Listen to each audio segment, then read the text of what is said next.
Ẹ̀yin èèyàn ilé ìwò lẹ́ṣẹ̀ ẹ káàbọ̀ sí Mashola Gist TV. Ṣé àlàáfíà ni ẹwà gbogbo lè ń kọ́ gist tèmi bí a ṣe gbọ́?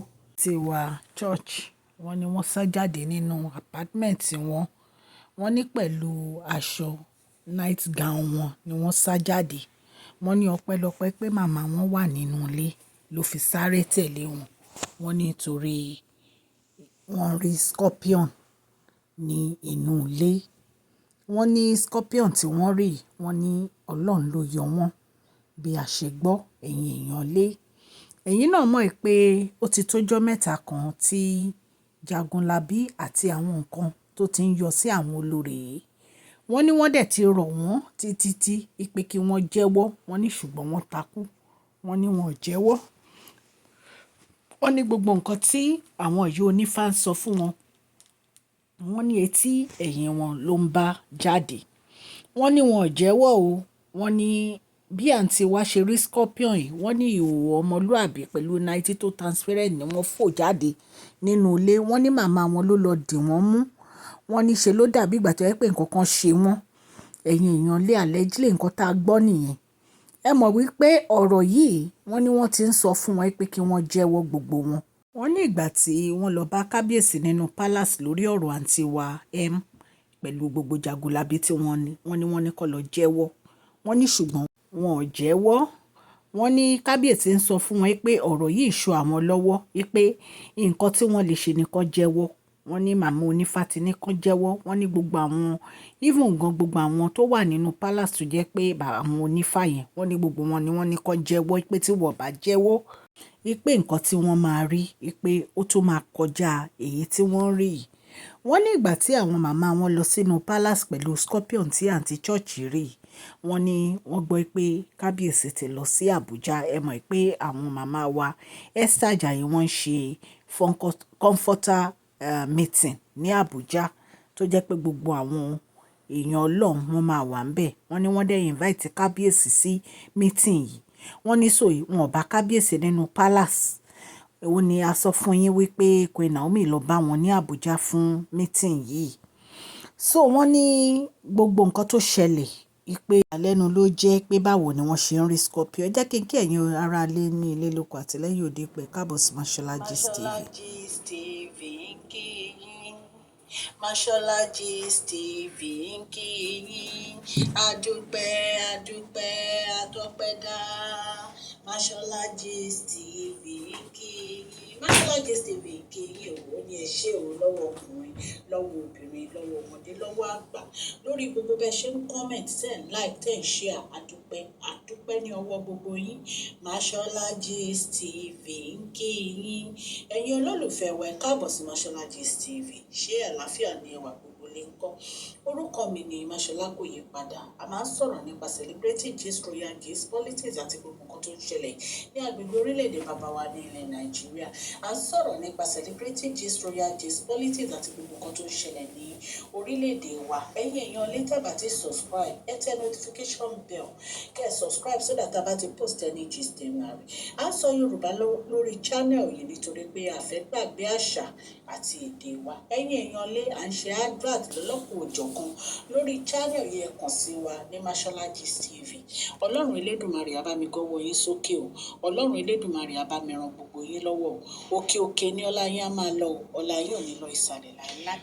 Wọ́n ní dídé tán dé inú palace bàbá wẹ̀rin ńlá ni wọ́n rí pé bàbá wẹ̀rin ńlá ti lọ sí Àbújá lórí program tí màmá wa Esther Ajayi tó invite bàbá wa erin ńlá sí comforter meeting. Ẹ̀yin èèyàn lé wọ́n ní ọ̀rọ̀ yìí wọ́n ní ìrònú dorí ó sorí àgbàkodò ni o. Pé wọn ò mọ nǹkan tí wọ́n fẹ́ ṣe lórí ọ̀rọ̀ scorpion èyí tí àǹtí wa ń rí yìí.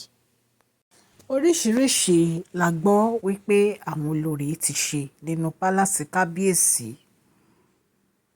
Ìgbà kan ni a gbọ́ pé protective charm ó miss.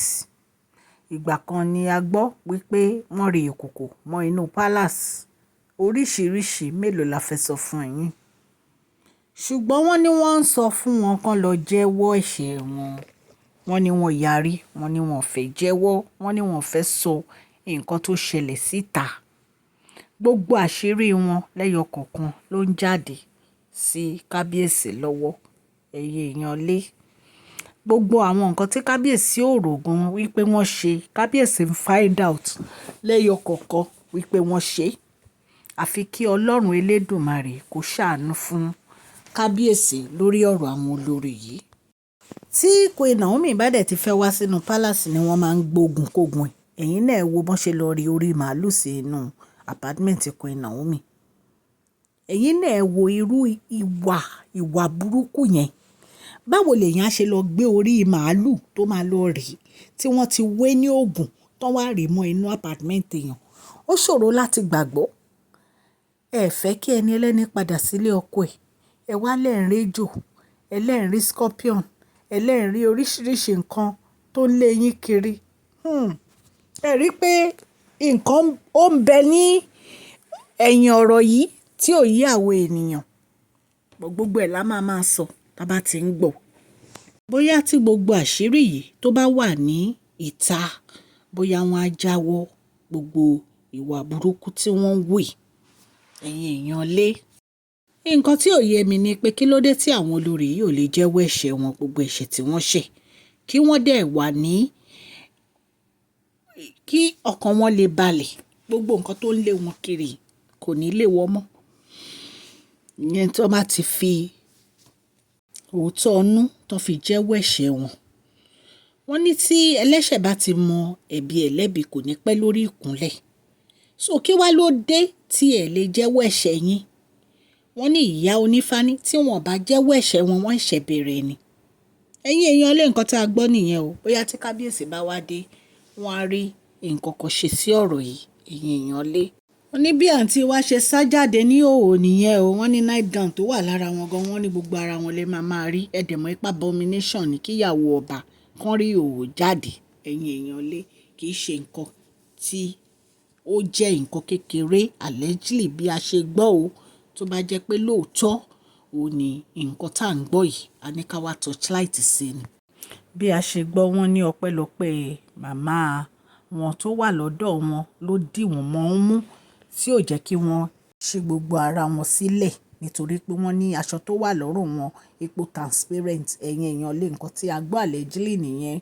So right now àwọn alálẹ̀ ń bínú sí gbogbo àwọn ìwà tí àwọn àǹtí wa ti wù nínú pálàsì kábíyèsí wọ́n ń da jagunlabi scorpion gbogbo àwọn nǹkan burúkú ni wọ́n ń dàbò wọ́n nítorí pé wọ́n fẹ́ kí wọ́n jẹ́wọ́ tí a bá tún gbọ́ any other update lórí gist a máa mú wá fún yín mo dúpẹ́ lọ́wọ́ gbogbo etí tó ń gbọ́ mi o ní ilé lóko àti lẹ́yìn òde ọlọ́run ọba láàánú a bá mi ṣàánú fún yín o ẹni fi ọwọ́ gbé ọmọ sí o òkè òkè ní ọlá yín á máa lọ o ọlá yín ò ní lọ ìsàlẹ̀ o ẹ jọ̀ọ́ ẹ bá mi fún fídíò yìí ní thumbs up kẹ́ẹ̀dẹ̀ subscribe nítorí pé ọ̀fẹ́